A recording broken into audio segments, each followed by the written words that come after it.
Vegetables is life. Eggplants, oblong eggplants, tomatoes, string beans, ladyfingers, green chilies. Saing tayo ng kanin. Sinong nakarelate nito? Yung ganito pagluto ng kanin. Ayan o. Minimeasure yung gaano ka yung bigas, tapos yun din yung tubig. So, tama na ito. Lagyan ko ng asin.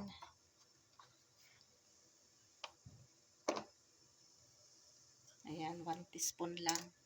Tapos, una natin ito. And then, nagpakulo ako ng tubig para sa aking dinengdeng. Ito yung aking gagamitin na bagoong isda. Ito homemade, ito bagoong isda. Last year pa ito, konti na lang itong natira. 2 tablespoon lang itong nilagay ko dito. Marami na ito. Ayan. So, ganito ako magdinengdeng, Ilocano na luto. Kasi maraming tinik, kaya ganyan. Ganito ako magluto ng dinengdeng. Ayan yung tinik. Maraming tinik. 1 can more. Hindi ko talaga nakakalimutan ang Ilocano na special recipe, dinengdeng o kaya pinakbet na walang sahog. Ayan. Walang wala ding bitsin, walang magic sarap.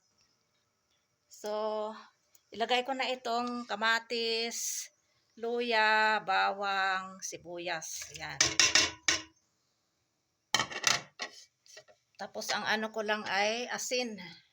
Masarap sana kung may magic sarap o kaya yung bitsin, kaya lang wala dito. Hindi uso dito ang bitsin. Yung bitsin kasi panlaban sa sa pait, 'di ba? So ito yung mga gulay ko, string beans, lagay ko na din ito kasi medyo matagal ito maluto. Ayan. Unahin ko muna ito ilagay ang ang string beans. Ayan. Tapos mamaya na itong talong, okra at saka ampalaya. So takman ko muna ito. So habang nagluluto ako ng dinengdeng doon sa kanin, ayan. Ito lagyan ko na din ng asin. Walang sahog. Dinengdeng na walang sahog.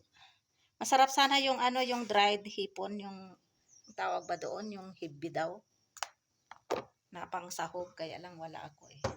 O kaya daing, o kaya fried fish. Wala eh, walang na dito kasi summer na, hindi na dito.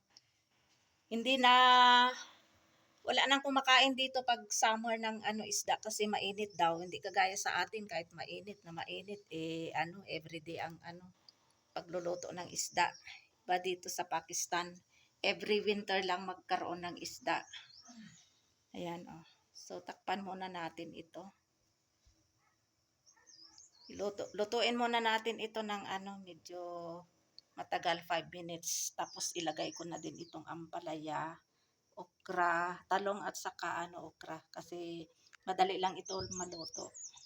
Isunod ko itong ampalaya mamaya. Pwede na natin ilagay ang ampalaya. Ayan, ampalaya or bitter gourd or grele tawag nila dito. Namiss ko kasi ang dinengdeng. Ganito ako dito pag summer na, lagi na akong nagluluto ng dinengdeng. Lalo ngayon may mga available ng mga iba't ibang gulay gaya nitong ampalaya, talong, string beans, okra. So takpan ulit natin, tapos after 2 minutes ilagay din natin yung yung talong. We can put now also eggplant. Ayan, eggplant. Isang talong ito kasi malaki yung isang talong na oblong. And then yung okra. Ayan.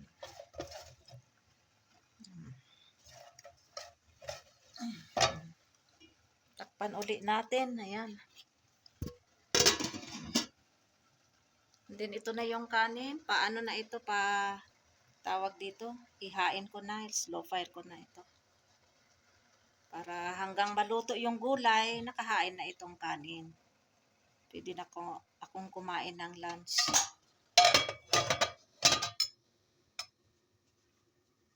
So let's check. Luto na itong aking dinengdeng. Ayan. Tama lang yung sabaw niya. So turn off na natin ito. Ayan. And then, ayan, sinong nakarelate nito na paglagyan ng ng asin sa ibabaw, takip ng kasirola o kaya kaldero. Ayan, ganyan ako magsaing. So, ayan, luto na din, nakahain na ito. So, turn off ka na din itong flame. Gutom na kasi ako kasi 3 p.m. na. Ay, 3:30 p.m. na. Supposed to be, hindi ako magluluto ngayong lunch. For dinner ko sana itong dinengdeng at saka kanin. Kaya lang, I can't wait. So, ito nagluto na ako for my lunch. Saka together na din with dinner. Kahapon nagluto ako ng yung maru ba with potatoes. Kaya lang, gusto ko talaga, hinahanap ko talaga ang rice, white rice. And then chapati, nakaluto na din ako nito para kay lakay nito at saka kay langga at saka kay Fatma din. Kaya lang gusto din ni Fatma itong white rice at saka dinengdeng. And then si Langga gusto niya din ito, kaya sila yung aking partner. Except si Lakay at saka si Fad, ayaw nila talaga ng ganito kasi mabaho daw yung bagoong. So, ito, i-turn off ka na din ng kanin at saka gutom na ako. Kakain na ako. Silang kakain din. Ayan, gawa din ako ng appetizer na chutney, tawag nila dito. May, ano ba yun? Yung pudina, yung mint leaves, tapos coriander leaves, green chilies. Nilagyan ko din ng salt, water, at saka chili powder. Ito yung para, nila, appetizer nila. So, maglagay na ako ng rice sa plate and then yung yung dinengdeng sa bowl. Let's eat lunch, everyone. My favorite Ilocano dish, dinengdeng mixed with vegetable, string beans, ladyfingers, eggplants, bitter gourd, and some onions, slices of onions, tomatoes, ginger, and garlics. Of course, with white rice. Ayan, tapos na kaming kumain. Oh, tingnan nyo ang linis ng plato. Walang isang botel na kanin. Ayan, oh. Ito na lang yung natira. Konti na lang, oh.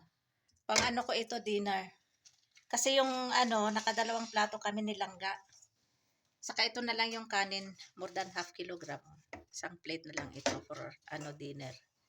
Tapos hindi na hindi na na tawag dito yung ulam, oh. So for dinner ito. And then yung chapati din, nakagawa na ako ng lunch. Ayan pa, oh.